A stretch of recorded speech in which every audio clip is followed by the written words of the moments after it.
জামায়াতে ইসলামকে সেদে দিল, এবার আসবে না, এরা বসবে না, এরা বসতে চাইবে না। যে গোলাম কাদের, এ হচ্ছে মহা বিশ্ব বেহায়া, নির্লজ্জ, দালাল, চাটুকার। এই সেই গোলাম কাদের, হেজড়া কাদের। 2026-এ যেই নির্বাচনের কথা আপনি বলছেন, এটা আসন বন্টনের নির্বাচন। এটাকে আপনি অন্যভাবে বলতে পারেন নির্বাচন নয়, প্রহসন।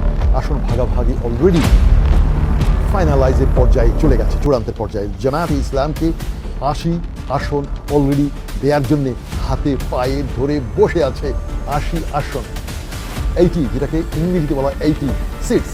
আর চিলড্রেন পার্টি, যেটা ন্যাশনাল চিলড্রেন পার্টি, তাদেরকে 8টা সিট এখনো পর্যন্ত কনফার্ম করে রেখেছে। আর বিএনপিও চাইছে মেজরিটি তারা পাওয়ার নিতে। তবে আবার বলে রাখছি, যিনি ক্ষমতায় আসেন, জামায়াতে ইসলাম, তারা হবে ওয়াচ ডগ। এই ওয়াচ ডগ বলতে অনেকে হয়তো বুঝবে না যে ক্ষমতার পেছনে যে মুগুর যে হাতে থাকা, এই মুগুরধারী হবে জামায়াতে ইসলাম। সুতরাং যারা আসবে 2026-এ, এটা একটা মিক্সড কাইন্ড অফ, একটা মিক্সড একটা কিছু আসবে। আর আমি আগেও বলেছিলাম জামায়াতে ইসলামকে যদি মেজরিটি দিয়েও এবার ক্ষমতায় বসানো হয়, Jamaate Islam is too smart, very smart. Jamaate ইসলামকে সেদে দিল, এবার আসবে না, এরা বসবে না, এরা বসতে চাইবে না।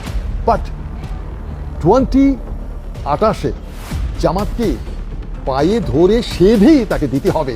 কারণ এই যে ট্রানজিশনাল পিরিয়ড, এই যে 2026 এবং 2028, এই 2 বছরের যে মাঝখানে যে ট্রানজিশন, যে সরকার আসবে, সেই সরকার তার কাঁধে কিছু কলঙ্ক, কিছু দায়ভার, কিছু ব্যর্থতা নিয়েই তারা বিদায় হবে।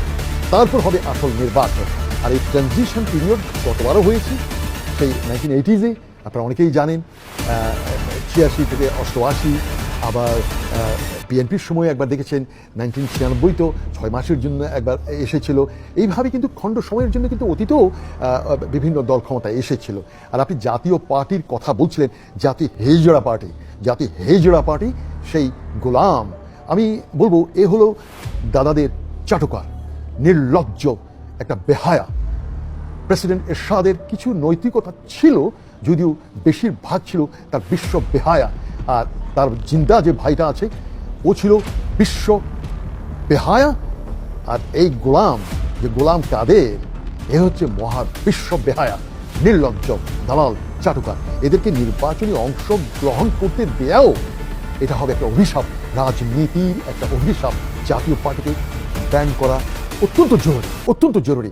কারণ এই রাজনীতিকে আর কলঙ্কিত হতে দেওয়া যায় না। প্রকাশ্য দিবালোকে এই গোলাম দিল্লি থেকে এসে কি বলেছিল মনে আছে? দাদারা বলুক, আমি কিছু বলবো না, ভাসুরের নাম আমি নিতে পারবো না। ভাসুর যদি মনে কষ্ট নেয়, ভাসুরের নাম মুখে নেওয়া যাবে না। এই সেই গোলাম কাদের, হেজড়া কাদের, কখনো আর রাজনীতিতে আসা